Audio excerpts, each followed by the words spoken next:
মুতার যুদ্ধের ডাক এসেছে। আমার নবীজি বললেন, কারা কারা আছো? লব্বাইকা ইয়া রাসূলুল্লাহ। 3000 সাহাবী সামনে দাঁড়ায় গেলেন। আমার নবীজি বললেন, যায়েদ একটু আমার কাছে আসো।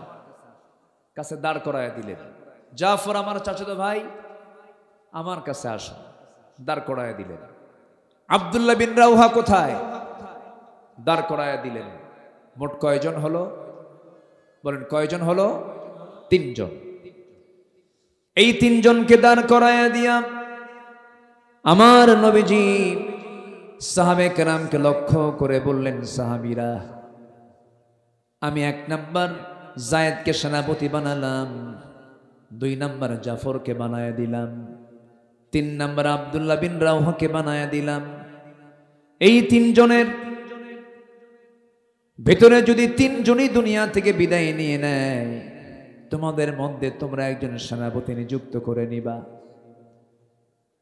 এই 3 সেনাপতির চেহারায় চরম হাসির চিত্র দেখতে পাচ্ছিল সাহাবায়ে কেরাম। কিন্তু মুনাফিকরা মুনাফিকি করার জন্য পিছন দিক থেকে তাদেরকে সে ডাকলো, ডেকে বলছে, যায়েদ, জাফর, আব্দুল্লাহ, যুদ্ধে যেও না, 3 জনই মারা যাবে। কিন্তু সেনাপতি হয় একজন, কিন্তু এই যুদ্ধে সেনাপতি 3 জন, তোমরা 3 জনই মরে যাবে। এই 3 জন ব্যক্তি বলছে, মুনাফিকের বাচ্চারা, যতই ষড়যন্ত্র করো না কেন, আমরা 3 জন যুদ্ধে যেতেছি বাঁচার জন্য নয়, শহীদ হওয়ার জন্য। আমার নবীজি বলে ফেললেন, আব্দুল্লাহ, জাফর, যায়েদ, 3 জন তোমরা পরিবারের কাছ থেকে বিদায় নিয়ে আসো। যায়েদ বলছেন, ইয়া রাসূলুল্লাহ, আমি কোথায় যাব? আর আমার যাওয়ার জায়গা না, আমি এখান থেকে যুদ্ধে রওনা দিয়ে দেব। যায়েদ বিন হারিস যুদ্ধের ময়দানে রওনা দিয়ে দিলেন। জাফর বিন আবু তালিব বলছেন, ইয়া রাসূলুল্লাহ, আপনি যখন বলে ফেললেন পরিবারের কাছ থেকে বিদায় নিয়ে আসি, পরিবারের কাছে চলে গেলেন।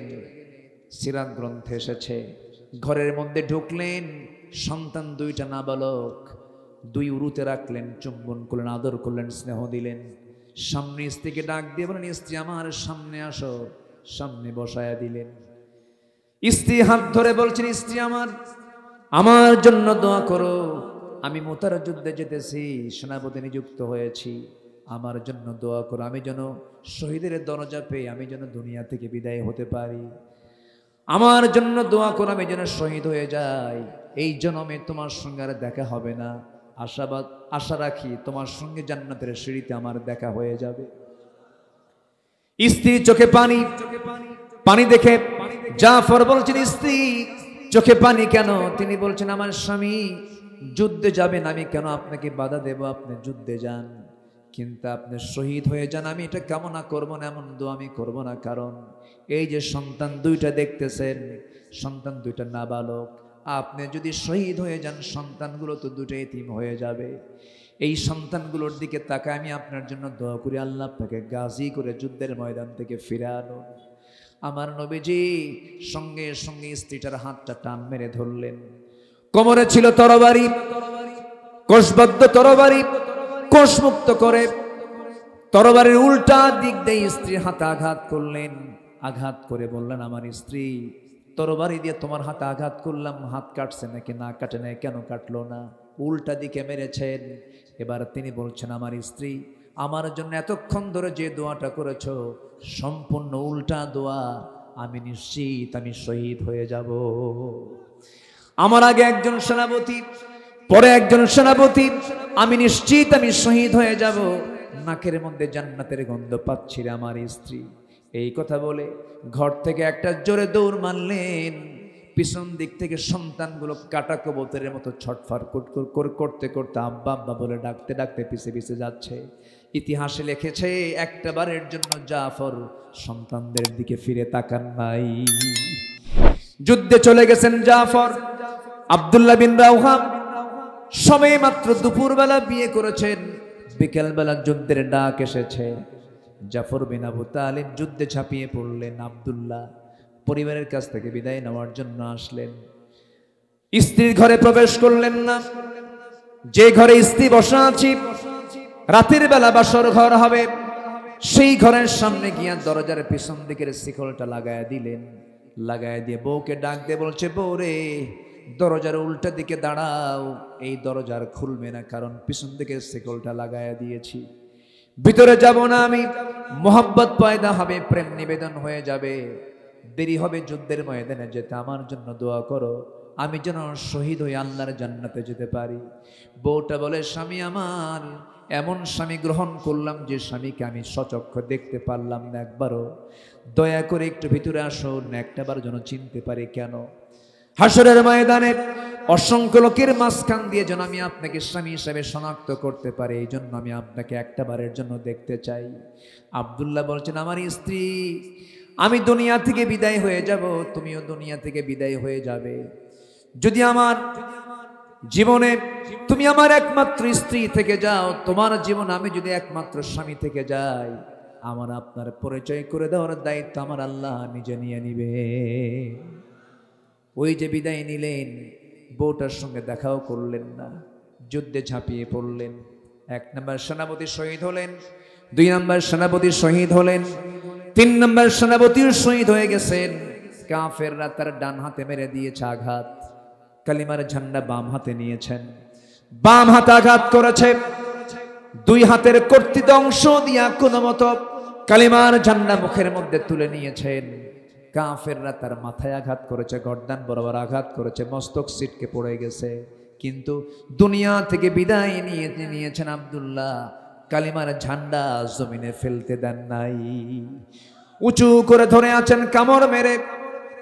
পরবর্তী সেনাপতি 4 নম্বর সেনাপতি খালিদ সাইফুল্লাহ খালিদ বিন ওয়ালিদ রাদিয়াল্লাহু তাআলা দূর থেকে লক্ষ্য করছেন কালিমার ঝান্ডা কে যেন ধরে আছে। দৌড় মেরে কাছে গিয়ে দেখেন কালিমার ঝান্ডা কেউ ধরে নাই, কিন্তু আব্দুল্লাহ কামড় মেরে কালিমার ঝান্ডা আকাশমুখী ধরে আছে।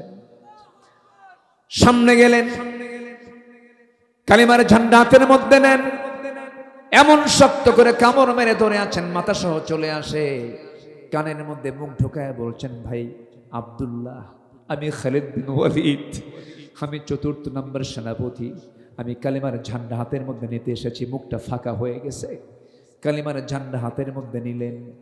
3000 সৈন্য নিয়া 1 লক্ষ সৈন্যের মোকাবেলা করতে গিয়া খালিদ বিন ওয়ালিদ প্রথমে কৌশল করলেন, 3000 সৈন্য নিয়া এত জোরে ঘোড়া দাবড়ায় দিলেন বালুর ময়দান, গোটা বালুর ময়দান বালু দিয়ে চতুর্দিকে অন্ধকার হয়ে গেছে। খুরের আঘাতে যুদ্ধ শুরু হয়ে গেছে।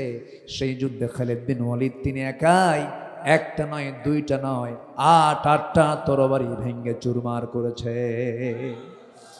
যুদ্ধে বিজয়ে চলে এলো খালিদ বিন ওয়ালিদ, কালিমার ঝান্ডা বিজয়ী বেশে মদিনার দিকে রওনা করলেন। নবীর সামনে দাঁড়িয়ে গেছেন, নবী আমার কান্দেন, কলিজার টুকরা জায়েদ নাই। জায়েদের বাড়িতে গিয়ে বলছে, ওসামার মা, আমার জায়েদ তো দুনিয়া থেকে বিদায় নিয়েছে, আমি নিজের চোখে দেখতে পাচ্ছি আমার জায়েদ বিন হারিস জান্নাতের পাখি হয়ে জান্নাতের মধ্যে উড়ে বেড়াতেছে।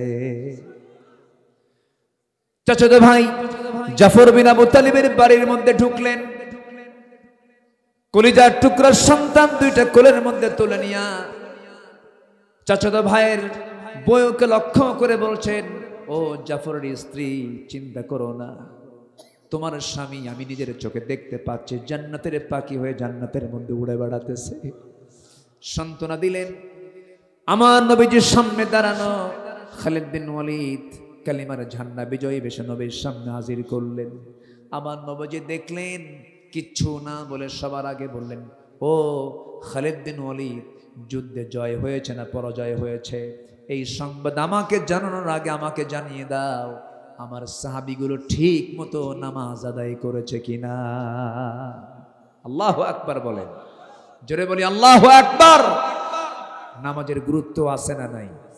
আল্লাহ সবচেয়ে বেশি রেগে যান নামাজ ছাড়লে পরে, আল্লাহ সবচাইতে বেশি রূঢ় হয়ে যান নামাজকে কেউ পরিত্যাগ করলে পরে।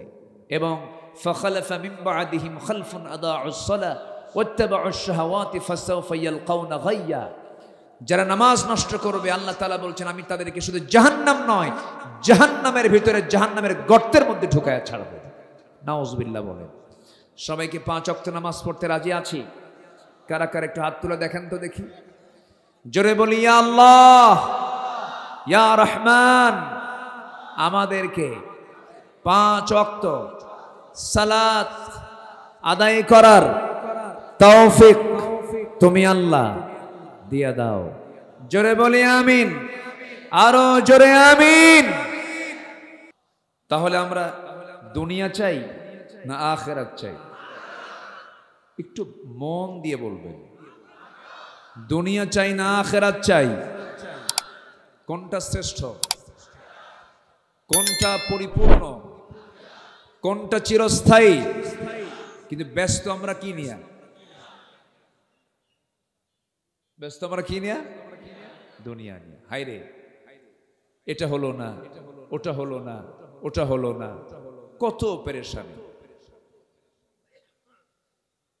আমার বন্ধুগণ, আবার আল্লাহ তাআলা বান্দা কি চাই তিনি বলে দিয়েছেন, বান্দার দুনিয়াও চাও আখিরাতটাও চাও। যারা পারেন সঙ্গে আমার সঙ্গে ঠোঁট মিলিয়ে বলুন, রব্বানা আতিনা ফিদ দুনিয়া হাসানাতাও ওয়া ফিল আখিরাতি হাসানাতাও ওয়া কিনা আযাবান নার ওয়াজআলনাল জান্নাতা মাআল আবরার। জোরে বলুন আল্লাহু আকবার। আল্লাহ তাআলা তুমি আমাকে দুনিয়ার হাসানা দিয়ে দাও, আখিরাতের হাসানাও দিয়ে দাও। দুনিয়াটা সুন্দর করে দাও, আখিরাতটাও সুন্দর করে দাও। দুনিয়াতে যার জীবনটা ইবাদত দিয়ে সুন্দর হয়ে যাবে, দুনিয়ার জীবনটা যার নামাজ দিয়ে সুন্দর হবে, যাকাত দিয়ে সুন্দর হবে, আল্লাহর পথে দান দিয়ে সুন্দর হবে, রোজা দিয়ে সুন্দর হবে, পর্দা দিয়ে সুন্দর হবে, হালাল রুটি রুজি দিয়ে যার জীবনটা সুন্দর হবে, এই দুনিয়ার সুন্দর যার হয়ে যাবে, হাসানা যার হয়ে যাবে, আখিরাতও তার জন্য সুন্দর হয়ে যাবে। তাহলে দুনিয়াটা সাজাবো আমরা অন ইসলাম দিয়ে না ইসলাম দিয়ে? অন ইসলাম না ইসলাম? আমার দেশে বসবাস করে ইসলামের বিরুদ্ধে কথা বলে, আর যারা ইসলামের বিরুদ্ধে কথা বলেছে তারা এই 16 বছর আমাদের তালিকা করেছে।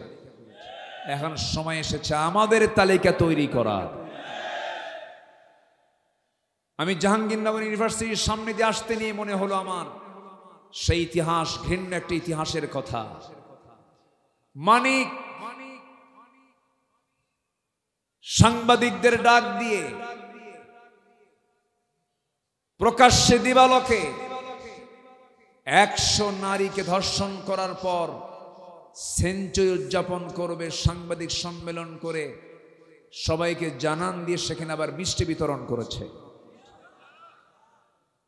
একটি শিক্ষাঙ্গনকে কলঙ্কিত করেছে যে মানিক, তার কোনো বিচার কিন্তু বাংলার জমিনে হয় নাই। এরকম বহু জঘন্য রেকর্ড এই জমিনে আছে না নাই? আসতে বলবেন না, আছে না নাই? আছে। আরেকজন মানিক, শামসুদ্দিন মানিক, ও বিচারপতি। কি বিচারপতি? হ্যাঁ, এটা আমার নামে, এই মানিক আমার নামেও লিস্ট করেছিল। 116 জন আলেমের তালিকা করেছিল, এর মধ্যে আমার নামটা যে সে খুঁজে পাইল কেমনে জানি না। যাই হোক, আমার নামটাও দিয়েছিল। ফলাফল কি হলো? ফলাফল হলো সে ত্রিপুরা হয়ে দিল্লি যাবে, কিন্তু সিলেটবাসী তাকে একটু আপ্যায়ন করে দিল। মেহমানদারি খুব ভালো হয়েছে, মাইট তো খাইছেই, বিসি শুদ্ধ আউট হয়েছে। এই লোকটার মুখে আমি হাসি দেখিনি কোনোদিন, হাসে না। যারা হাসে না তাদের বউরা যে থাকে কেমন আমি বুঝি না। যে মহিলার স্বামী হাসে না, আমার তো মনে হয় সে মনে মনে কয় এটা মরবে কোন।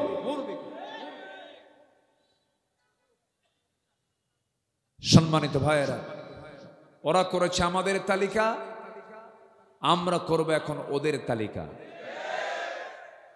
ওই সমস্ত কুলাঙ্গার যারা এই সমস্ত রেকর্ড করেছে, আমার মা বোনের ইজ্জত নিয়ে তারা সিনেমিনি খেলেছে। তাদের কাছে ইউনিভার্সিটির ক্যাম্পাস নিরাপদ ছিল না। ঢাকা ইউনিভার্সিটির মহিলা ক্যাম্পাসগুলো, মহিলা আবাসিক হোটেলগুলো ছিল ওদের কাছে সবচাইতে অনিরাপদ। এই ঘৃণ্য রেকর্ড যারা করেছে, ধর্ষণের সেঞ্চুরি যারা করেছে, ওদেরকে প্রকাশ্যে ধরে ঝুলায়া মেরে ওদের রক্ত, মাংস, হাড়, হাড্ডি কুত্তা বিলাই দিয়ে খাওয়ানো দরকার ছিল। রাজি আছেন কারা কারা? হাত উঁচু করে দেখা।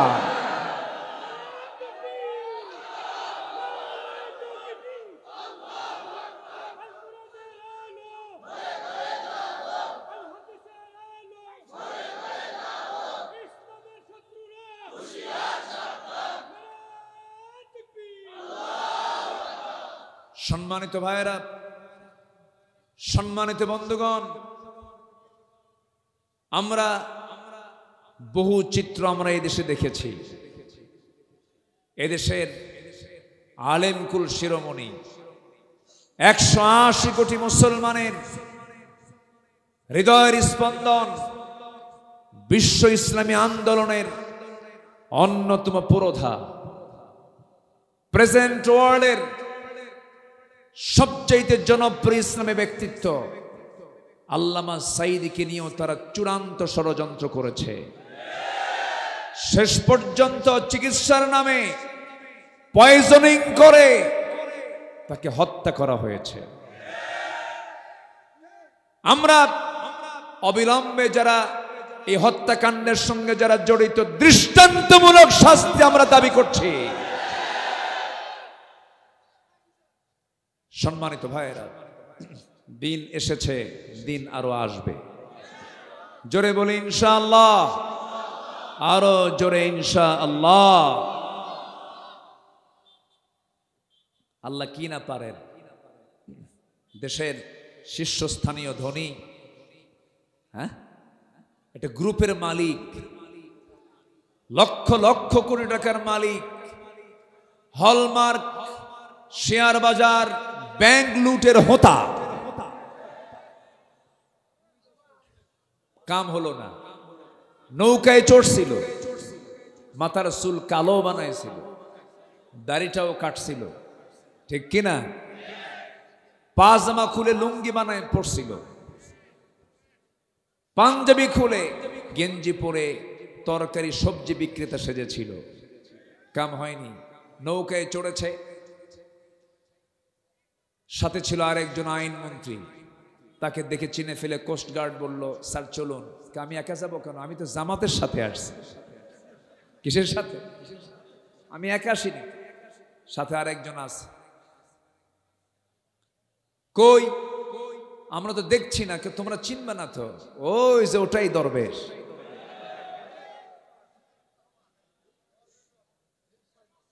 সম্মানিত ভাইয়েরা, সম্মানিত বন্ধুগণ, যুগে যুগে যারাই জুলুম করেছে তাদের অবস্থায় ফেরাউন, নমরুদ, হামান, আবু জেহেলদের পরিণতি হয়েছে। এটাই ইতিহাস। আল্লাহর কাছে আমরা কামনা করি সম্মানজনক জীবন। জোরে বলি আল্লাহুম্মা আমিন। আল্লাহ কবুল করুন, জোরে বলি আমিন। সম্মানিত ভাইয়েরা, মাইকম্যান, খুব শক্তি লাগে, একটু আওয়াজ দেন, আমার কানে একটু পৌঁছায় দেন। সম্মানিত বন্ধুগণ, তাহলে আমরা দুনিয়া চাই না আখিরাত চাই? কিন্তু দুনিয়া যদি সুন্দর না হয়, আখিরাত কি সুন্দর হবে? দুনিয়া সুন্দর হবে দুনিয়ার কোন কিছু দিয়া না, ইসলাম দিয়া। বলেন কি দিয়া? ইসলাম দিয়া।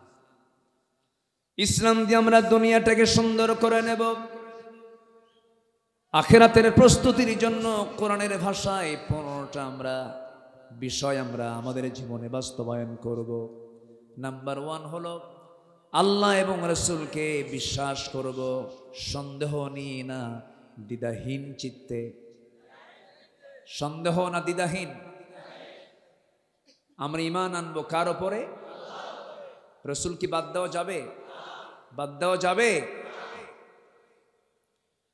রসুল বাদ দেওয়া যাবে না, আল্লাহকে তো বাদ দেওয়া যাবেই না। আল্লাহ রাব্বুল আলামিন সুন্দর করে বলছেন, ইন্নামাল মুমিনুনা আল্লাযীনা আমানু বিল্লাহি ওয়া রাসূলিহি সুম্মা লাম ইয়ারতাবু وجاهدوا بأموالهم وأنفسهم في سبيل الله أولئك هم الصادقون জোরে বলুন আল্লাহু আকবার। আল্লাহ রাব্বুল আলামিন প্রকৃত মুমিন কারা তাদের পরিচয় তুলে ধরতে নিয়ে দুটো বিষয় তুলে ধরেছেন এই আয়াতের মধ্যে। নাম্বার 1 হলো যারা আল্লাহকে মানবে, রাসূলকে যারা মানবে, বিশ্বাস করবে, কিন্তু বিশ্বাসে কোনো সন্দেহ রাখবে না। কার কথা? আসতে বলবেন না, কার কথা? সন্দেহ না রাখা মানে হলো ঈমান একটা বান্দার পরিপূর্ণ তখনই হবে যখন বান্দার সিনার মধ্যে কি থাকবে? কি থাকবে বলেন? আমরা আল্লাহকে চিনব কি দিয়া? রাসূলকে চিনব কি দিয়া? আখিরাতকে আমরা বুঝবো কি দিয়া? কোরআন দিয়া। কত সময় কত দিকে চলে যায়। যদি কোনো বান্দা জানতো যে এই জায়গার বরকতটা কি, এই জায়গার বরকতটা এখন এত পরিমাণ বরকত, ফেরেশতারা, অসংখ্য ফেরেশতারা আল্লাহকে বলছেন, আল্লাহ এই সমস্ত বান্দার গুনাহগুলো মাফ করে দাও। চতুর্দিকে ফেরেশতারা দাঁড়ায় গেছে। আমার আপনার আমল থেকে আল্লাহ তাআলা গুনাহ মাফ করে নিতে চান। এজন্য এই বরকতময় জায়গা থেকে আল্লাহ যেন কাউকে বিনা কারণে না উঠিয়ে নিয়ে যান। জোরে বলি আমিন, আরো জোরে আমিন, আরো জোরে আমিন। তাহলে আখিরাতের প্রস্তুতি নেওয়ার জন্য 15টা কাজ আজকে আমরা শিখে যাব। নাম্বার 1, আমরা ঈমান আনবো সন্দেহ নিয়ে না সন্দেহ মুক্ত? ঈমান আমরা আনবো। রাজি আছেন তো? আচ্ছা, সবাই নামাজ পড়ি তো নাকি? মানে পড়বেন ইনশাল্লাহ বললেন যে সবাই নামাজ পড়ি তো? বলি আলহামদুলিল্লাহ, জোরে বলি আলহামদুলিল্লাহ। আমার দেশ এমন একটা দেশ, মুসলমান কোটি কোটি, 18 থেকে 20 কোটি মুসলমান মানে কি বিশাল ব্যাপার। কিন্তু মুসলমান মাত্র নামাজ পড়ে 5%। কত পার্সেন্ট? 5%। তাহলে আমার দেশে কি নেতৃত্ব আমরা দেখলাম। কতজন ক্ষমতায় গেল আর আসলো, নামাজের কাজ কেউ করে নাই। নামাজের দিকে জাতিকে আহ্বান করার এই দায়িত্ব ম্যাক্সিমাম নেতাদের ভিতরে ছিল না। থাকবেই বা কেমনে? তারা নিজেরাই তো নামাজ পড়ে না। যে দলের ভিতরে নামাজের কর্মসূচি নাই, যে দলের নেতাগুলো নিজেরাই নামাজ পড়ে না, দলীয় জনসভায় গিয়ে জোহর যায়, আসর যায়, মাগরিব যায়, জনসভা চলে, নামাজ চলে না। যুবকরা যে নেতা তোমার হাতে মদের বোতল তুলে দেয়, অস্ত্র হাতে তুলে দেয়, জেনার জন্য নারী তুলে দেয়, সব দেখেছি আমরা, আর দেখতে চাই না। ওই সমস্ত নেতৃত্বের মুখে আমরা জুতা মারি, থুতু মারি। কারণ আমার আখিরাতকে অবশ্যই ঠিক রাখার দরকার, সবার পরে না সবার আগে। নামাজ পড়তে রাজি আছেন তো? একা না জামাতে? বুঝে না না বুঝে? জেনে না না জেনে? জেনে বুঝে সময় মতো নামাজ পড়তে হবে। ওই লোকের মতো পড়লে হবে না, না বুঝে পড়লে হবে না। এক লোকের বাড়ি হলো মসজিদের সাথে, ওই মসজিদের সাথে আবার আরেক হিন্দুর বাড়ি। হিন্দু লোকটা প্রত্যেক দিন মসজিদের সামনে দিয়ে যায়, ইমাম সাহেব রুকু থেকে দাঁড়ানোর সময় বলে সামি আল্লাহু লিমান হামিদা। হিন্দু লোকের চিন্তা হলো প্রত্যেকটা দিন আমি ইমাম সাহেবের মুখ থেকে একটা মহিলার নামে শুধু দোয়া শুনি। এক মহিলার নামে দোয়া করে। আর কি মহিলা নাই? তার ভিতরে একটা সন্দেহ জাগলো। তেই হামিদা মেয়েটা কার মেয়ে? কাকে বলবে? তারই প্রতিবেশী ডাক দিয়ে বলল, ভাই তোমাদের ইমামের হলোটা কি? প্রত্যেকটা দিন শুধু এক মহিলার নামে দোয়া করে, হামিদা হামিদা হামিদা। হামিদা মেয়েটা কার মেয়ে? এখন এই মুসলিম বলতেছে, ভাই আমি তোমার প্রতিবেশী। দাদা বাবু, আমি 25 বছর যাবত মসজিদে প্রথম কাতারে বা জামাতের সাথে নামাজ পড়ি। আজ পর্যন্ত আমিও ঠিক মতো জানি না আসলে হামিদা মেয়েটা কার মেয়ে। কথা কি বুঝতেছেন আপনারা?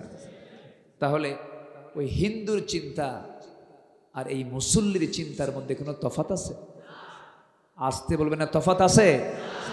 আজকে যদি নামাজিরা যদি নামাজের হক আদায় করত, কোন নামাজির দ্বারা সুদের কারবার হতো না, কোন নামাজি বেপরদায় থাকতো না, কোন নামাজি মদের আসরে বসতো না। কিন্তু এরকম বহু নামাজি আছে না নাই? আসতে বলবেন না আছে না নাই? মানে তারা নামাজি বোঝে না। আমার বন্ধুগণ,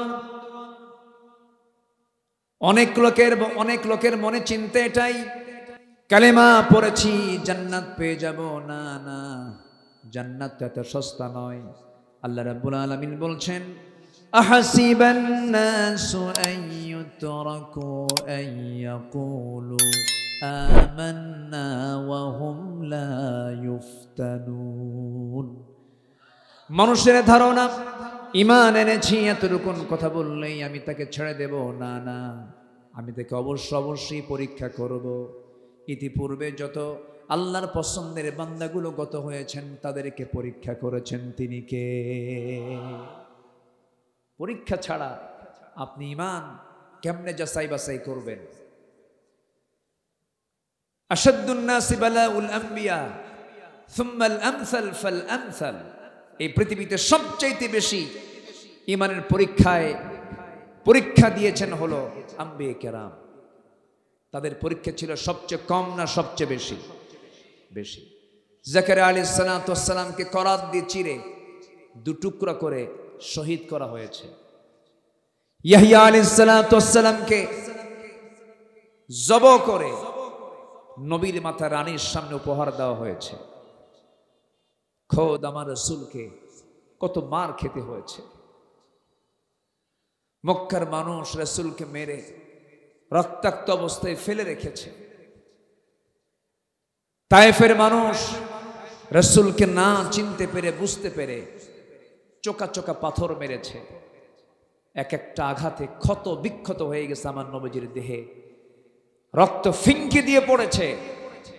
মাথা রক্তগুলো গড়ে গড়ে পায়ের তলার কাছে এসে জুতার তলার পায়ের তলার জমাট বেঁধে গেছে। নবীজি বেহুশ হয়ে পড়ে থেকেছেন,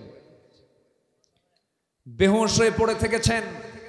নবীর পাশে কেউ নাই, কিন্তু ছিলেন তিনি কে? আসতে বলবেন তিনি কে? আল্লাহ। মার খেলেন 13 বছর তিনি মক্কায় মার খেলেন, মার খেতেই থাকলেন। তায়েফ থেকে ফিরে আসলেন, সাইয়েদনা আবু বকরকে মারা হলো রক্তাক্ত অবস্থায়। অথবা সাইবা মুগিরা হারামের সামনে, কাবার দরজার সামনে তাকে ফেলে রাখলো মৃত ভেবে। কিভাবে মৃত ভেবে? মরে গেছে আবু বকর। কিছুক্ষণ পর তার হুঁশটা ফিরল।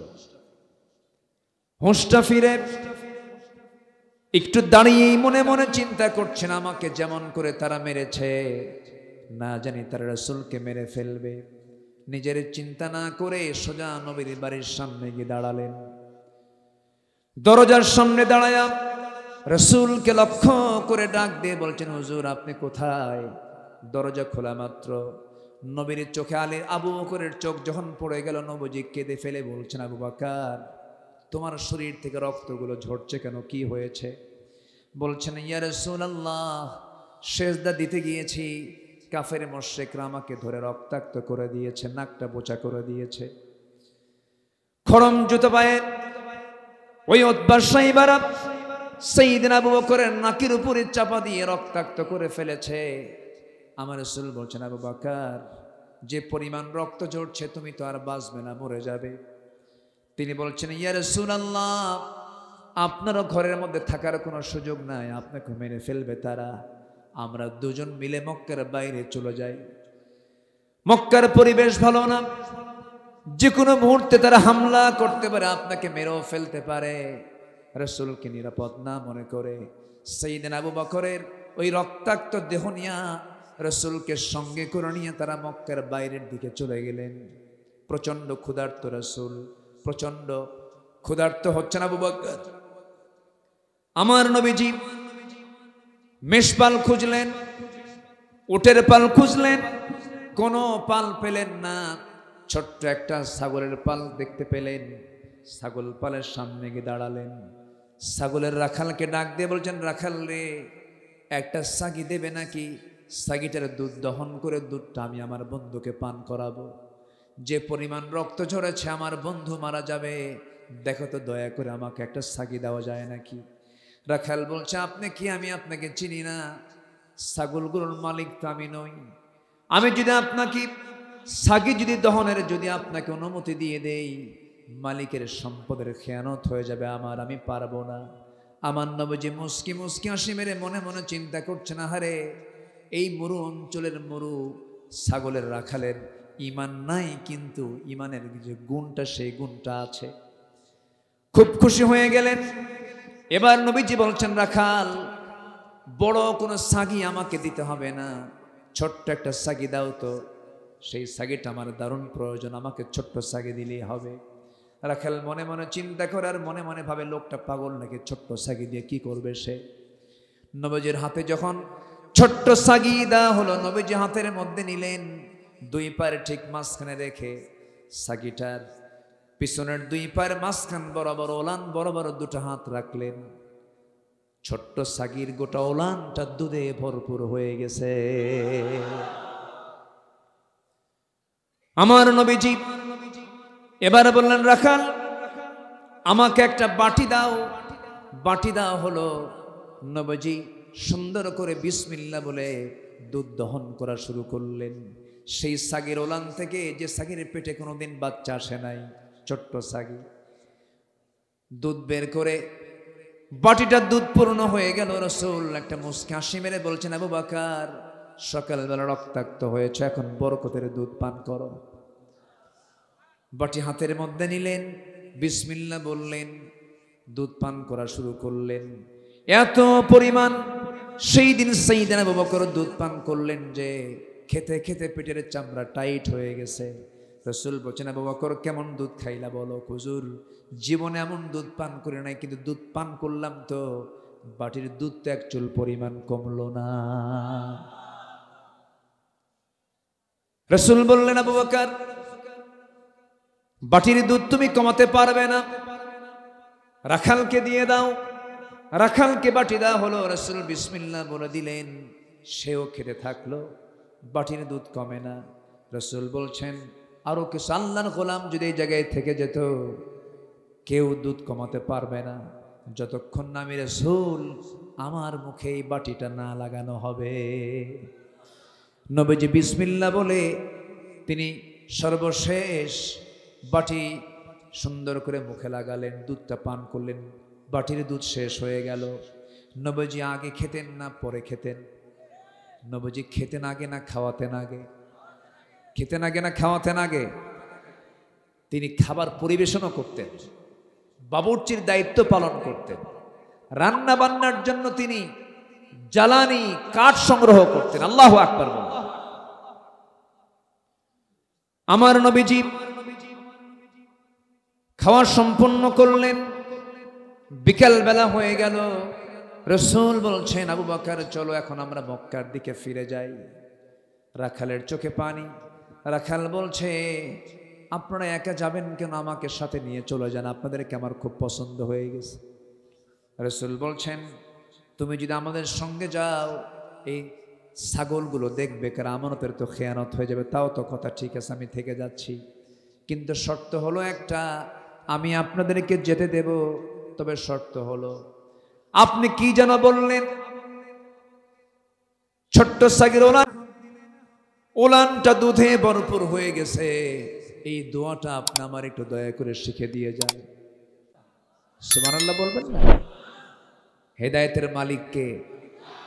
আসতে বলবেন না, হেদায়েতের মালিক কে? আল্লাহ তাআলা। আমার নবী বলছেন, কি মনে হয়? আমার তো এমনই মনে হচ্ছে,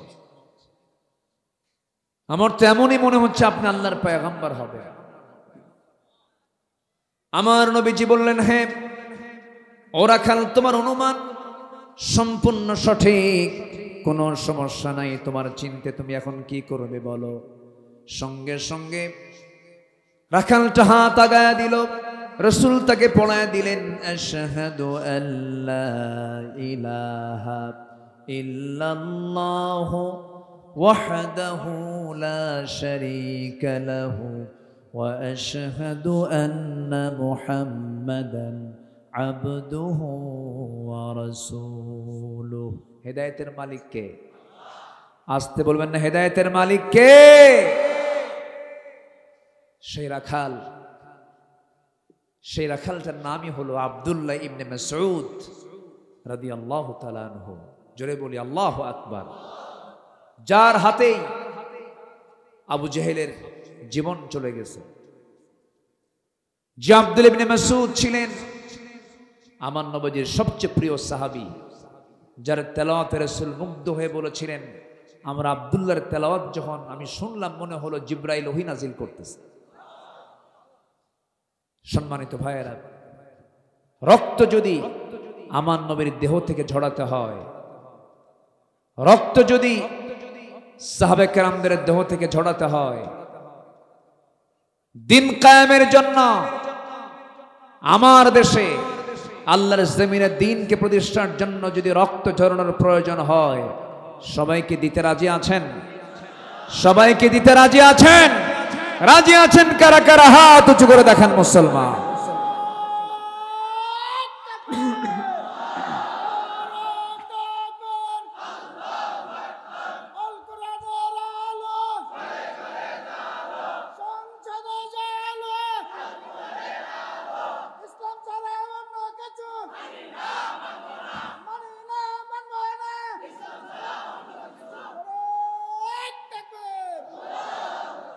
আল্লাহ কবুল করুন, জোরে বলে আমিন, আরো জোরে আমিন। আমরা ঈমান এনেছি কার উপরে? আসতে বলবেন না, কার উপরে? আল্লাহর উপরে। এরপর আল্লাহ বলছেন ওই আয়াতেই, ওয়াজাহাদু বিআমওয়ালিহিম ওয়া আনফুসিহিম ফি সাবিলিল্লাহ, যারা জিহাদ করবে মাল দিয়ে এবং জান দিয়ে। আল্লাহকে জান বলেছেন না মাল বলেছেন? মাল। মালের মোহাব্বত থাকলে জান দেওয়া যাবে না। এই জন্য আগে বলেন, আগে মাল দাও, এরপরে জান দাও। কার কথা? আসতে বলবেন না, কার কথা? আল্লাহর কথা। আমার বন্ধুগণ, অনেকে নামাজ পড়বে, অনেকে রোজা রাখে, অনেকে দান সদকা করে, কিন্তু জিহাদকে তারা মানতে চায় না। আসতে বলবেন না, আছে না? বলে যে নবীর যুগে জিহাদ হয়ে গেছে, এখন আবার কিসের জিহাদ? আমার দেশে কার বিরুদ্ধে জিহাদ করবেন? সবই তো মুসলমান। এই জাতীয় কথা বলার কিছু লোক আছে না নাই বলেন তো? আচ্ছা, আমার দেশে বাতিলের মোকাবেলা করার জন্য বাতিল শক্তি আমার আপনার সামনে আছে না নাই? আসতে বলবেন না, আছে না নাই? লতিফ সিদ্দিকী কয়, আমি কখনো আমিন বলি না, আমার কোনো পাপই নাই। কইছে না? বলছে কি না? বলে আমার কোনো পাপই নাই। হুজুররা শুধু আমিন কয়, আমি আমিন কই না। কত বড় বেয়াকুফ হলে পড়ে এই জাতীয় কথা বলতে পারে। অথচ আমার রাসূল বলেছেন, তুবু ইলাল্লাহ ফাইন্নী আতুবু ফিল ইয়াউমি মিআত মাররা। তোমরা আল্লাহর কাছে তওবা করো। আমি রাসূল সারা দিনে 100 বারেরও বেশি বার তওবা করি। আমার রাসূল তওবা করেন 100 বার। আর লতিফ সিদ্দিক আমি জীবনে আমিনই কই না। জুতা পেটা করা দরকার এই বেদবদের। এরকম ঘাপটি মারা নাস্তিক আরো আছে না নাই? আসতে বলবেন না, আছে না নাই? সব চুপ মেরে আছে, কোন আওয়াজ নাই এখন। এটা শাহজালালের বাংলাদেশ, শাহপরানের বাংলাদেশ, শাহ মাকদুমের বাংলাদেশ, খানজাহানের বাংলাদেশ, হাজারো আউলিয়ার আগমনে ধন্য যে বাংলাদেশ। কোরআন সুন্নাহ বিরোধী কোন ষড়যন্ত্র আমরা টিকতে দেব না।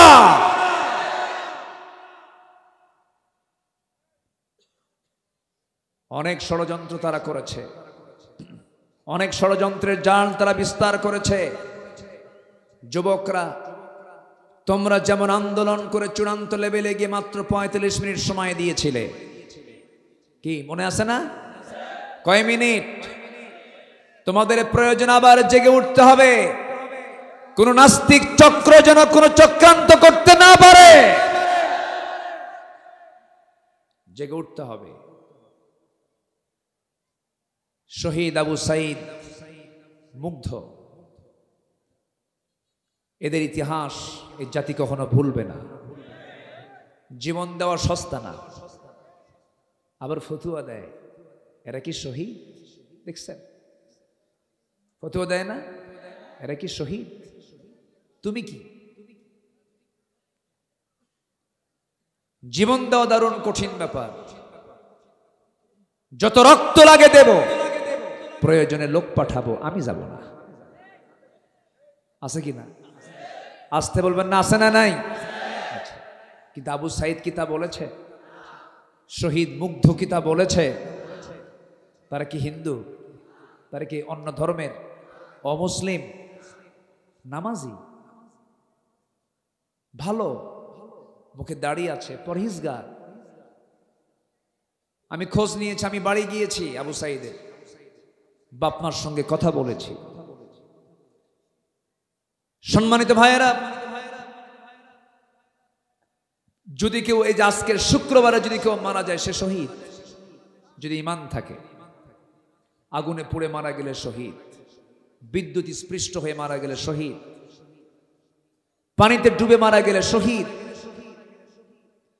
তাহলে একজন ব্যক্তি জুলুম থেকে বাঁচার জন্য, জাতিকে রক্ষা করার জন্য প্রাণ দিচ্ছে, তার মৃত্যু নিয়ে যারা বিতর্ক সৃষ্টি করে, ওরাই হলো মুনাফিক। ঠিক কিনা? ওরা মুনাফিক। ফতুয়া দেয় কিয়ামত পর্যন্ত হরতাল হারাম। হঠাৎ করে বলল, ওর কাছে যে কেউ নাজিল করছে আল্লাহ জানে। বলল কিয়ামত পর্যন্ত হরতাল হারাম। তাহলে বলেন তো, এই যে আন্দোলনগুলো কইরা এই যে একটা পরিবর্তন আসলো, এখানে কি হরতাল লাগে নাই? অবরোধ লাগে নাই?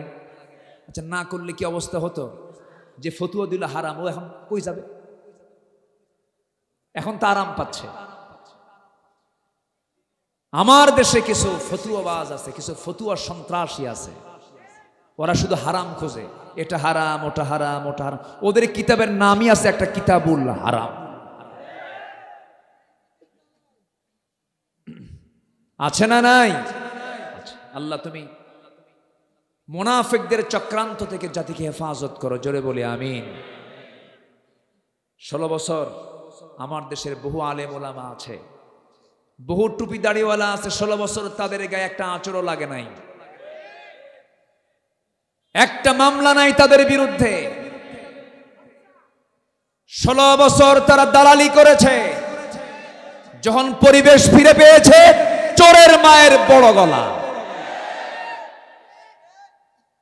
আমরা বুঝি সব। মুনাফিকি বাদ দিয়ে লাইনে আসেন। মুনাফিকি বাদ দিয়ে তওবা করে ফিরে আসেন। গণজাগরণ মঞ্চে গিয়ে বলবেন, আমি আমার জীবনের শ্রেষ্ঠ আমল করতে পারলাম। আপনি আলেম নামের কলঙ্ক, আপনার তওবা করা উচিত। কষ্ট পাচ্ছেন? শেষ করে দিলাম, একটু জিকির করি লা ইলাহা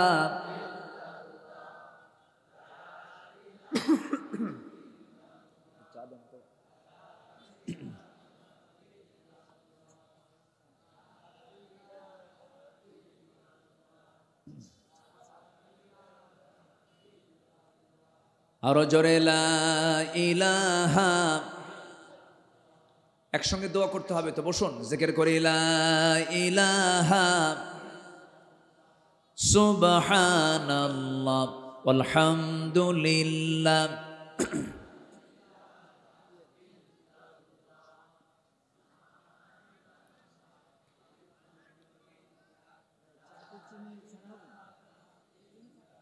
আমি কিন্তু যেতে বলিনি, আমাকে না বলেই যাচ্ছেন। একটু বসুন কাইন্ডলি, জি প্লিজ একটু বসুন, একটু বসুন। কত সময় তো চলে যায় কত দিকে। এই হাজার হাজার মানুষগুলো কোথায় পাবেন একসঙ্গে দোয়ার জন্য? একটু বসুন প্লিজ, একটু বসুন। সম্মানিত ভাইয়েরা, আখিরাতের প্রস্তুতির জন্য আমরা 15টা কাজ আমরা শিখে যাব। কয়টা কাজ বলেন তো? 15টা কাজ। এর মধ্যে 1 নম্বর শিখেছি আমরা ঈমান আনবো কার উপরে? সন্দেহ নিয়ে না, দ্বিধাহীন চিত্তে। নাম্বার 2, জান এবং মাল দিয়ে জিহাদ করব আমরা কার পথে? আসতে বলবেন না, কার পথে? আল্লাহর পথে। রাসূল ডাক দিয়েছেন, সাহাবীরা ডাক শুনেছেন, দেরি করেন নাই। আল্লাহু আকবার। মুতার যুদ্ধ, আল্লাহু আকবার। মুতার যুদ্ধের ডাক এসেছে। আমার নবীজি বললেন, কারা কারা আছো? লব্বাইকা ইয়া রাসূলুল্লাহ। 3000 সাহাবী সামনে দাঁড়ায় গেলেন। আমার নবীজি বললেন, যায়েদ একটু আমার কাছে আসো। কাছে দাঁড় করায় দিলেন। জাফর আমার চাচাতো ভাই, আমার কাছে আসো। দাঁড় করায় দিলেন। আব্দুল্লাহ বিন রাওহা কোথায়? দাঁড় করায় দিলেন। মোট কয়জন হলো? বলেন কয়জন হলো? 3 জন। এই 3 জনকে দাঁড় করায় দিয়া আমার নবীজি সাহাবে কেরামকে লক্ষ্য করে বললেন, সাহাবীরা, আমি 1 নাম্বার যায়েদকে সেনাপতি বানালাম, 2 নাম্বার জাফরকে বানায় দিলাম, 3 নাম্বার আব্দুল্লাহ বিন রাওহাকে বানায় দিলাম। এই 3 জনের ভেতরে যদি 3 জনই দুনিয়া থেকে বিদায় নিয়ে নেয়, তোমাদের মধ্যে তোমরা একজন সেনাপতি নিযুক্ত করে নিবা। এই 3 সেনাপতির চেহারায় চরম হাসির চিত্র দেখতে পাচ্ছিল সাহাবায়ে কেরাম। কিন্তু মুনাফিকরা মুনাফিকি করার জন্য পিছন দিক থেকে তাদেরকে সে ডাকলো, ডেকে বলছে, যায়েদ, জাফর, আব্দুল্লাহ, যুদ্ধে যেও না, 3 জনই মারা যাবে। কিন্তু সেনাপতি হয় একজন, কিন্তু এই যুদ্ধে সেনাপতি 3 জন, তোমরা 3 জনই মরে যাবে। এই 3 জন ব্যক্তি বলছে, মুনাফিকের বাচ্চারা, যতই ষড়যন্ত্র করো না কেন, আমরা 3 জন যুদ্ধে যেতেছি বাঁচার জন্য নয়, শহীদ হওয়ার জন্য। আমার নবীজি বলে ফেললেন, আব্দুল্লাহ, জাফর, যায়েদ, 3 জন তোমরা পরিবারের কাছ থেকে বিদায় নিয়ে আসো। যায়েদ বলছেন, ইয়া রাসূলুল্লাহ, আমি কোথায় যাব? আর আমার যাওয়ার জায়গা না, আমি এখান থেকে যুদ্ধে রওনা দিয়ে দেব। যায়েদ বিন হারিস যুদ্ধের ময়দানে রওনা দিয়ে দিলেন।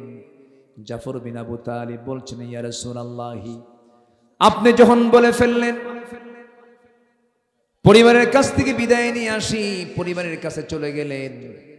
সিরাত গ্রন্থে এসেছে, ঘরের মধ্যে ঢুকলেন, সন্তান 2টা নাবালক, 2 উরুতে রাখলেন, চুম্বন করলেন, আদর করলেন, স্নেহ দিলেন। সামনে স্ত্রীকে ডাক দিয়ে বলেন, স্ত্রী আমার সামনে আসো, সামনে বসায়া দিলেন।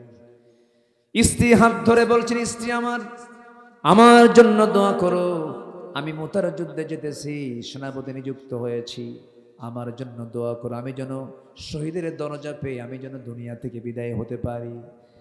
আমার জন্য দোয়া করো, আমি যেন শহীদ হয়ে যাই। এই জন্মে তোমার সঙ্গে আর দেখা হবে না, আশা রাখি তোমার সঙ্গে জান্নাতের সিঁড়িতে আমার দেখা হয়ে যাবে। স্ত্রী চোখে পানি, পানি দেখে জাফর বলছেন, স্ত্রী চোখে পানি কেন? তিনি বলছেন, আমার স্বামী যুদ্ধে যাবেন, আমি কেন আপনাকে বাধা দেব? আপনি যুদ্ধে যান। কিন্তু আপনি শহীদ হয়ে যান, আমি এটা কামনা করব না, এমন দোয়া আমি করব না। কারণ এই যে সন্তান দুইটা দেখতেছেন, সন্তান দুইটা নাবালক, আপনি যদি শহীদ হয়ে যান সন্তানগুলো তো দুটো এতিম হয়ে যাবে। এই সন্তানগুলোর দিকে তাকায় আমি আপনার জন্য দোয়া করি, আল্লাহ আপনাকে গাজী করে যুদ্ধের ময়দান থেকে ফিরে আনুন। আমার নবীজি সঙ্গে সঙ্গে স্ত্রীটার হাতটা টান মেরে ধরলেন। কোমরে ছিল তরবারি, কোষবদ্ধ তরবারি, কোষমুক্ত করে তরবারির উল্টা দিক দিয়ে স্ত্রীর হাতে আঘাত করলেন। আঘাত করে বললেন, আমার স্ত্রী, তরবারি দিয়ে তোমার হাতে আঘাত করলাম, হাত কাটছে নাকি না কাটে নাই, কেন কাটলো না? উল্টা দিকে মেরেছেন। এবার তিনি বলছেন, আমার স্ত্রী, আমার জন্য এতক্ষণ ধরে যে দোয়াটা করেছো সম্পূর্ণ উল্টা দোয়া, আমি নিশ্চিত আমি শহীদ হয়ে যাব। আমার আগে একজন সেনাপতি, পরে একজন সেনাপতি, আমি নিশ্চিত আমি শহীদ হয়ে যাব। নাকের মধ্যে জান্নাতের গন্ধ পাচ্ছি রে আমার স্ত্রী। এই কথা বলে ঘর থেকে একটা জোরে দৌড় মারলেন। পিছন দিক থেকে সন্তানগুলো কাটা কবুতরের মতো ছটফট করতে করতে আব্বা আব্বা বলে ডাকতে ডাকতে পিছে পিছে যাচ্ছে। ইতিহাসে লিখেছে, একটা বারের জন্য জাফর সন্তানদের দিকে ফিরে তাকান নাই। যুদ্ধে চলে গেছেন জাফর। আব্দুল্লাহ বিন রাওহা সবে মাত্র দুপুরবেলা বিয়ে করেছেন, বিকেলবেলা যুদ্ধের ডাক এসেছে। জাফর বিন আবু তালিব যুদ্ধে ঝাঁপিয়ে পড়লেন। আব্দুল্লাহ পরিবারের কাছ থেকে বিদায় নেওয়ার জন্য আসলেন। স্ত্রীর ঘরে প্রবেশ করলেন না। যে ঘরে স্ত্রী বসা আছি, রাতের বেলা বাসর ঘর হবে, সেই ঘরের সামনে গিয়া দরজার পিছন দিকের শিকলটা লাগায়া দিলেন। লাগায়া দিয়ে বউকে ডাক দিয়ে বলছে, বউ রে, দরজার উল্টা দিকে দাঁড়াও, এই দরজার খুলবে না, কারণ পিছন দিকের শিকলটা লাগায়া দিয়েছি। ভিতরে যাব না আমি, মোহাব্বত পয়দা হবে, প্রেম নিবেদন হয়ে যাবে, দেরি হবে যুদ্ধের ময়দানে যেতে, আমার জন্য দোয়া করো, আমি যেন শহীদ হয়ে আল্লাহর জান্নাতে যেতে পারি। বউটা বলে, স্বামী আমার, এমন স্বামী গ্রহণ করলাম যে স্বামীকে আমি সচক্ষে দেখতে পারলাম না একবারও, দয়া করে একটু ভিতরে আসো না, একটাবার যেন চিনতে পারি। কেন? হাসরের ময়দানে অসংখ্য লোকের মাঝখান দিয়ে যেন আমি আপনাকে স্বামী হিসেবে শনাক্ত করতে পারি, এই জন্য আমি আপনাকে একটাবারের জন্য দেখতে চাই। আব্দুল্লাহ বলছেন, আমার স্ত্রী, আমি দুনিয়া থেকে বিদায় হয়ে যাব, তুমিও দুনিয়া থেকে বিদায় হয়ে যাবে। যদি আমার জীবনে তুমি আমার একমাত্র স্ত্রী থেকে যাও, তোমার জীবন আমি যদি একমাত্র স্বামী থেকে যাই, আমার আপনার পরিচয় করে দেওয়ার দায়িত্ব আমার আল্লাহ নিজে নিয়ে নিবে। ওই যে বিদায় নিলেন, বউটার সঙ্গে দেখাও করলেন না, যুদ্ধে ঝাঁপিয়ে পড়লেন। 1 নম্বর সেনাপতি শহীদ হলেন, 2 নম্বর সেনাপতি শহীদ হলেন, 3 নম্বর সেনাপতিও শহীদ হয়ে গেছেন। কাফেররা তার ডান হাতে মেরে দিয়েছে আঘাত, কালিমার ঝান্ডা বাম হাতে নিয়েছেন, বাম হাতে আঘাত করেছে, 2 হাতের কর্তৃত অংশ দিয়া কোনো মতো কালিমার ঝান্ডা মুখের মধ্যে তুলে নিয়েছেন। কাফেররা তার মাথায় আঘাত করেছে, গর্দান বরাবর আঘাত করেছে, মস্তক ছিটকে পড়ে গেছে। কিন্তু দুনিয়া থেকে বিদায় নিয়েছেন আব্দুল্লাহ, কালিমার ঝান্ডা জমিনে ফেলতে দেন নাই, উঁচু করে ধরে আছেন কামড় মেরে। পরবর্তী সেনাপতি 4 নম্বর সেনাপতি খালিদ সাইফুল্লাহ খালিদ বিন ওয়ালিদ রাদিয়াল্লাহু তাআলা দূর থেকে লক্ষ্য করছেন কালিমার ঝান্ডা কে যেন ধরে আছে। দৌড় মেরে কাছে গিয়ে দেখেন কালিমার ঝান্ডা কেউ ধরে নাই, কিন্তু আব্দুল্লাহ কামড় মেরে কালিমার ঝান্ডা আকাশমুখী ধরে আছে। সামনে গেলেন, কালিমার ঝান্ডা হাতের মধ্যে নেন, এমন শক্ত করে কামড় মেরে ধরে আছেন, মাথা সহ চলে আসে। কানের মধ্যে মুখ ঢোকায় বলছেন, ভাই আব্দুল্লাহ, আমি খালিদ বিন ওয়ালিদ, আমি 4 নম্বর সেনাপতি, আমি কালিমার ঝান্ডা হাতের মধ্যে নিতে এসেছি। মুখটা ফাঁকা হয়ে গেছে। কালিমার ঝান্ডা হাতের মধ্যে নিলেন। 3000 সৈন্য নিয়া 1 লক্ষ সৈন্যের মোকাবেলা করতে গিয়া খালিদ বিন ওয়ালিদ প্রথমে কৌশল করলেন। 3000 সৈন্য নিয়া এত জোরে ঘোড়া দাবড়ায় দিলেন বালুর ময়দান, গোটা বালুর ময়দান বালু দিয়ে চতুর্দিক অন্ধকার হয়ে গেছে। খুরের আঘাতে যুদ্ধ শুরু হয়ে গেছে। সেই যুদ্ধে খালিদ বিন ওয়ালিদ তিনি একাই, 1টা নয় 2টা নয় 8টা তরবারি ভেঙ্গে চুরমার করেছে। যুদ্ধে বিজয়ে চলে এলো। খালিদ বিন ওয়ালিদ কালিমার ঝান্ডা বিজয়ী বেশে মদিনার দিকে রওনা করলেন।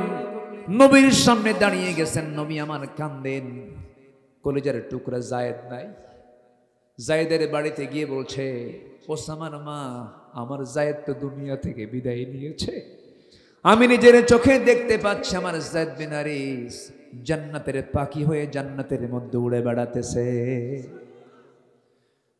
চাচাতো ভাই জাফর বিন আবু তালিবের বাড়ির মধ্যে ঢুকলেন, কলিজার টুকরার সন্তান দুইটা কোলের মধ্যে তুলে নিয়া চাচাতো ভাইয়ের বউকে লক্ষ্য করে বলছেন, ও জাফরের স্ত্রী, চিন্তা করো না, তোমার স্বামী আমি নিজের চোখে দেখতে পাচ্ছি জান্নাতের পাখি হয়ে জান্নাতের মধ্যে উড়ে বেড়াতেছে। সান্ত্বনা দিলেন। আমার নবীজির সামনে দাঁড়ানো খালিদ বিন ওয়ালিদ কালিমার ঝান্ডা বিজয়ী বেশে নবীর সামনে হাজির করলেন। আমার নবীজি দেখলেন, কিচ্ছু না বলে সবার আগে বললেন, ও খালিদ বিন ওয়ালিদ, যুদ্ধে জয় হয়েছে না পরাজয় হয়েছে, এই সংবাদ আমাকে জানানোর আগে আমাকে জানিয়ে দাও, আমার সাহাবীগুলো ঠিক মতো নামাজ আদায় করেছে কিনা। আল্লাহু আকবার বলেন, জোরে বলি আল্লাহু আকবার। নামাজের গুরুত্ব আছে না নাই?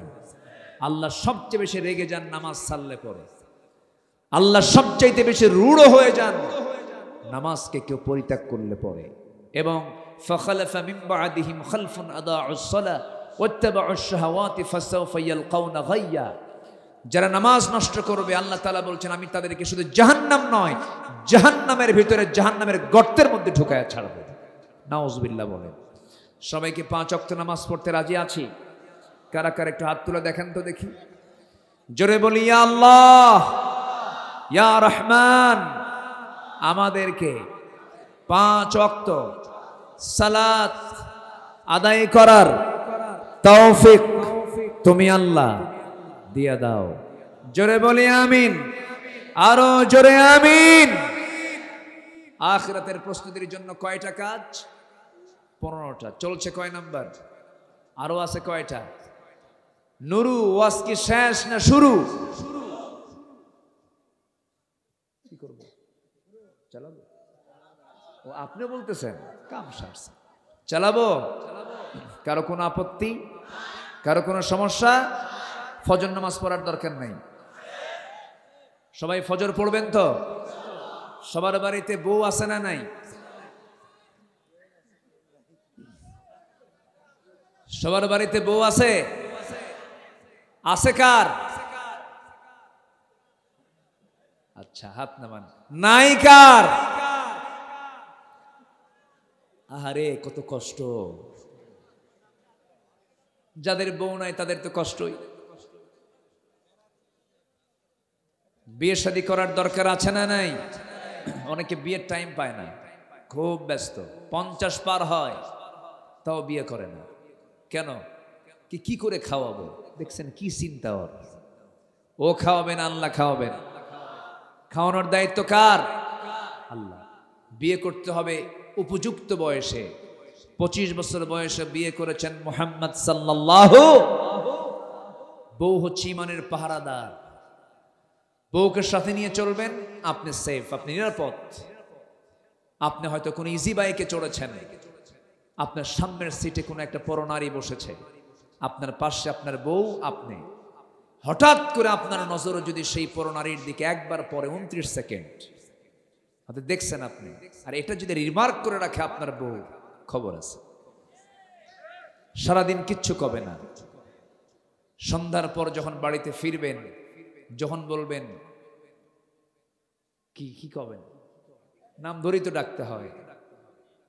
কি বৃষ্টি, ঝর্ণা, ডাক দিলেন, থৌ তোমার ঝর্ণা, ছায়া থাকো আরেক দিকে। বুঝেন? এই জন্য বউকে সাথে নিয়ে চলেছেন মুহাম্মদ সাল্লাল্লাহু। আমার নবীর প্রিয় সাথী ছিলেন বউ। প্রিয় সাথী কে? স্ত্রী ছিলেন। উহুদে আম্মা জান আয়েশা। হজের সফর তিনি রাসূল জীবনে করেছেন কয়বার? একবার। রাসূল জীবনে হজ করেছেন কয়বার?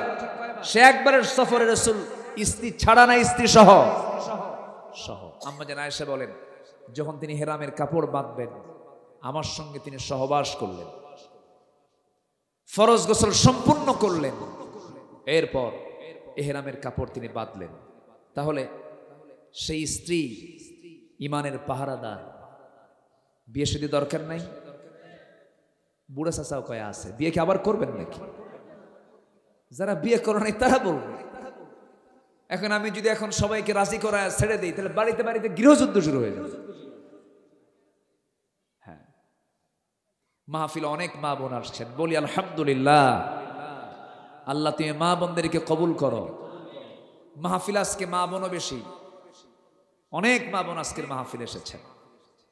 সব জায়গায় আমি লক্ষ্য করছি এখন মাহফিল অনেক মা বোন আসে। মাহফিলও বেশি, মার্কেটও বেশি। মার্কেটে প্রচুর মহিলা স্বামীকে ধমক মেরে কয়, তুমি কি মার্কেট বুঝো কিছু? দাম টাম বেশি দিয়ে আসো, কিচ্ছু বোঝো না, দাও। এক ধমক দিয়া ও নিজেই চলে যায়। ভ্যানিটি একখান ব্যাগ ঘাড়ে নিয়া, কাঁধে নিয়া, সাইড ব্যাগ নিয়ে, হাই হিল পরে, মাথার চুলটা খুলে, ওড়না তো দরকার নাই, সমান অধিকার, 3 পিস বাদ 2 পিস পইরা চলে গেল মার্কেটে ঢং ঢং করে। বাচ্চা একটা 1.5 বছর স্বামীর কোলে দিয়া কয়, তুমি এটা কোলে নাও, তুমি দুধ খাও। স্বামীও তো বিকুপ কিছু আছে না নাই বলেন তো? চলে গেছে মার্কেটে, ঢং ঢং করে গিয়ে ঠ্যাঙের উপরে ঠ্যাং তুলে দিয়া দোকানদারকে লক্ষ্য করে বলে, ভাইয়া একটা শাড়ি দেখানো যাবে কি? দোকানদারও কম না, শাড়ি একখান বের করে নিজের গায়ে লটকা দিয়ে বলে, আপা এই শাড়ি কিন্তু আপনাকে দারুণ মানাবে। ওটা আরেক বদমাইশ। বলেন এই চিত্র সমাজে আছে না নাই? এগুলো বেহায়াপনা, এগুলো নোংরামি। আল্লাহ তাআলা পর্দা করতে বলেছেন আগে নারীকে না পুরুষকে? খালি মহিলার দায়িত্ব দিবেন না, আল্লাহ পর্দা করার দায়িত্ব দিয়েছেন আগে নারীকে না পুরুষকে? ইয়াগুদ্দু মিন আবসারিহিম ওয়া ইয়াহফাযু ফুরুজাহুম। আগে পুরুষ, এরপরে নারীর কথা আল্লাহ পাক বলেছেন। আপনার পর্দা নাই? দেখো, আপনার পর্দা আছে না নাই? কোন নারীর সামনে চোখে পড়েছে, প্রথমবার হঠাৎ দেখছি, আর তাকাবো না, আল্লাহ মুজাহিদের সওয়াব দিয়ে দিবেন। মোবাইল স্ক্রিন টানতে টানতে হঠাৎ করে, এখন তো দুনিয়া তো উলঙ্গ, আমেরিকা ইউরোপের সংস্কৃতি হচ্ছে উলঙ্গ হওয়া। আপনি যখন দেখছেন হঠাৎ করে চোখে পড়ে গেছে, আর তাকালেন না, মুজাহিদের সওয়াব। আল্লাহু আকবার বলেন, তাকাবেন না। অনেকদিন আগে এক মাহফিলে বললাম, হঠাৎ করে একবার নজর যদি পড়ে যায় আল্লাহ পাক মাফ করে দেন। এক যুবক দাঁড়ায় বলে, হুজুর এক নজরে যদি 1 ঘন্টা তাকাই? যেরকম নাউজুবিল্লাহ। তোমার নিয়ত কি এটা জানেন কে? তোমার নিয়ত জানেন কে? সব কিছু তার নিয়তের উপরে ডিপেন্ড করবে। ইন্নামাল আমালু বিন্নিয়াত। আসুন, আরো 13টা পয়েন্ট আমি আক্ষরিকভাবে, ব্যাখ্যামূলক হবে না, শাব্দিকভাবে বলেই আজকের মাহফিলের আমি ইতি টানবো, কারণ আগামীকালকে মাহফিল আছে, সেই দিকে লক্ষ্য রেখে। এখানেই তো জি। আল্লাহ পাক তুমি সবাইকে আসার তৌফিক দাও। জোরে বলি আমিন, আরো জোরে আমিন। জি, নাম্বার 3 হচ্ছে আখিরাতের প্রস্তুতির 3 নাম্বার কাজ হলো তাকওয়া অর্জন করা। কি অর্জন করা বলেন তো? কোন বাঁশঝাড় চিনেন তো? বাঁশঝাড়, কোন বাঁশঝাড়ে যদি কেউ চোখ বন্ধ করে একটা দৌড় মারে, ওর কি চামড়া থাকবে? ওর কি চোখ থাকবে? ওর কি হাত পা ঠিক থাকবে? ক্ষত বিক্ষত হয়ে যাবে, রক্তাক্ত হয়ে যাবে।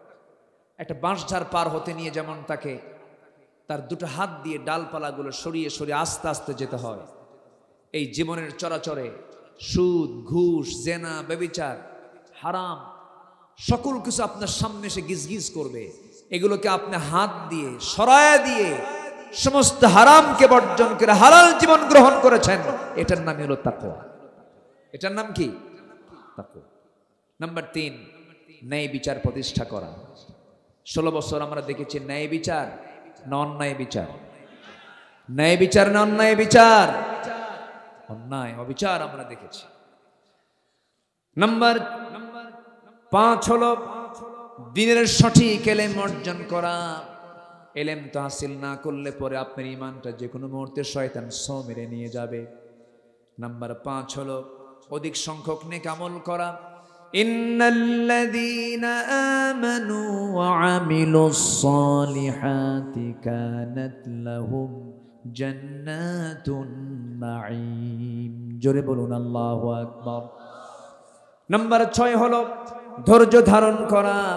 নাম্বার 7 হলো আল্লাহর প্রতি ভরসা রাখা। আল্লাহর উপরে ভরসা আছে যার, এই দুনিয়াতে টেনশনও নাই তার। ওয়ামান ইয়াতাওয়াক্কাল আলাল্লাহ ফাহুয়া হাসবুহ। আল্লাহর প্রতি যারা তাওয়াক্কুল আছে তার জন্য আল্লাহ নিজেই যথেষ্ট হয়ে যান। নাম্বার 9 হলো দুনিয়ার ভোগ বিলাসে নিমগ্ন না হয়ে আখিরাতের আবাসকে মূল লক্ষ্য হিসেবে স্থির করা। ওয়ামা হাযিহিল হায়াতুদ দুনিয়া ইল্লা লাইবুন ওয়া ইল্লা লাহবুন ওয়া লাইব ওয়া ইন্নাদ দারাল আখিরাতা লাহিয়াল হায়াওয়ান লাউ কানু ইয়ালামুন। জোরে বলুন আল্লাহু আকবার। নাম্বার 10 হলো নিজে এবং পরিবারকে জাহান্নাম থেকে বাঁচানোর চেষ্টা করা। কু আনফুসাকুম ওয়া আহলিকুম নারা। জোরে বলুন আল্লাহু আকবার। নাম্বার 11 হলো তওবা করা। কি করা? জোরে বলেন, আরো জোরে। কার কাছে তওবা করব? আল্লাহর কাছে আমরা তওবা করব। গুনাহ হবে আমার, তওবা করে মাফ করে দিবেন কে? আল্লাহ তাআলা। তওবা গুরুত্বপূর্ণ বিষয়। সব সময়ের জন্য তওবার দোয়াটা আমরা পড়ব, ফিরে আসব। অজ্ঞতাবশত বিজাহালাতিন, কোন অজ্ঞতাবশত ভুল হয়ে গেলে সে যদি মাফ চায় আল্লাহ তাকে মাফ করে দেন। আল্লাহু আকবার। নাম্বার 12 হলো আল্লাহর পথে ব্যয় করা। কার পথে ব্যয় করা? ব্যয় করলে আল্লাহ বাড়ায় দেন ডাবল ডাবল। কামাসালি হাব্বাতিন আনবাতাত সাবআ সানাবিলা ফি কুল্লি সুম্বুলাতিন মিআতি হাব্বা। আল্লাহু আকবার। নাম্বার 13 হলো শিরকের অন্তর্ভুক্ত সকল পাপ থেকে নিজেকে বাঁচিয়ে রাখা। কারণ শিরিক আছে যার, জান্নাত। জোরে বলেন, শিরিক আছে যার, জান্নাত নাই। একদম সোজা কথা। আল্লাহ রাব্বুল আলামিন বলেন, মুনিবিনা ইলাইহি ওয়াত্তাকুহু ওয়া আকিমুস সালাতা ওয়া লা তাকুনু মিনাল মুশরিকিন। নাম্বার 14 হলো আল্লাহ প্রদত্ত একমাত্র সঠিক পথের অনুসরণ করা। ওয়া ইন্না হাযা সিরাতি মুস্তাকিমা। জোরে বলুন আল্লাহু আকবার। আমাদের পথের নাম হলো সিরাতুল মুস্তাকিম। এর বাইরে অন্য কোনো দল করা যাবে না। দল করব অন ইসলাম না ইসলাম, অন ইসলাম না ইসলাম। ইসলাম ছাড়া যে নেতা আসবে একদম মুখের উপরে জবাব দিয়ে দিবেন, তুই মুসলমান হতে পারিস না। বাস। সর্বশেষ হলো জীবনের সকল জায়গায় আনুগত্য হবে দুজনের, আল্লাহ এবং তার রাসূলের। সালাত কায়েম এবং যাকাত প্রতিষ্ঠার সংগ্রাম করতে হবে। সবাইকে রাজি আছেন? আল্লাহ তাআলা আখিরাতের প্রস্তুতিমূলক এই 15টি কাজের আঞ্জাম দেওয়ার তৌফিক সবাইকে দান করুন। নামাজের মতো করে বসি।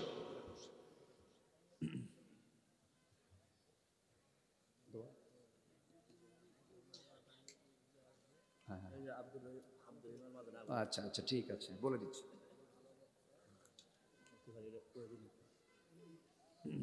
জি বসুন। আমি অনেক কষ্ট দিয়ে ফেলেছি না? অনেক সময় নিয়ে ফেলেছি মনে হয়। বসুন।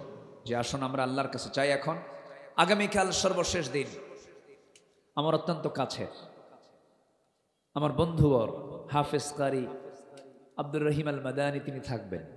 আগামীকালকে আরো বন্ধু বান্ধব নিয়ে চলে আসবেন ইনশাআল্লাহ। বলি আল্লাহ কবুল করুন। আপনারা কি শুরু করলেন? অস্ত্র নিয়ে বসেন, আমরা দোয়া করি। আজকে আর পারছি না, আমার কণ্ঠের অবস্থা একটু দুর্বল। যতটুকু হয়েছে বলি আলহামদুলিল্লাহ। সবাই বলে সুবহানাকাল্লাহুম্মা ওয়া বিহামদিকা আশহাদু আল্লা ইলাহা ইল্লা আনতা আস্তাগফিরুকা ওয়া আতুবু ইলাইকা। চিৎকার মেরে বলছি, ইয়া আল্লাহ, আমার জীবনের সাগীরা, কাবীরা, ছোট বড় সব গুনাহ তুমি আল্লাহ মাফ করে দাও। জোরে বলুন ইয়া রাব্বাল আলামিন, ইয়া রাব্বাল আলামিন, ইয়া রাব্বাল আলামিন। আল্লাহুম্মা আমিন। ربنا ظلمنا أنفسنا وإن لم تغفر لنا وترحمنا لنكونن من الخاسرين لا تزغ قلوبنا بعد إذ هديتنا وهب لنا من لدنك رحمة إنك أنت الوهاب। গভীর রাত, নিঝুম রাত, ঝিমানো রাত্রিতে চাঁদের মতো হাজারো মুসলমান নরনারী নিয়ে তোমার কালাম থেকে প্রিপারেশন অফ আখিরা, আখিরাতের প্রস্তুতি শীর্ষক কিছু কথা বলেছি। কাঙ্গাল ফিকারির মতো দুটো হাত পেতে আছে। আল্লাহ, গুনার দিকে নজর দিও না, বান্দা মনে করে তামাম জিন্দেগীর সমস্ত গুনাহগুলোকে মাফ করে দাও। জনম দুঃখিনী মা, জনম দুঃখী বাপজান যারা চলে গেলেন, জিন্দেগীর গুনাহগুলো মাফ করে দাও, কবরগুলোকে জান্নাতের টুকরা বানায়া দাও। অনেক আলোচনা শেষ করে বাড়ি ফিরে যাব, বাড়িতে ফিরে গিয়ে সব দেখব, কিন্তু মাকে পাবো না রে।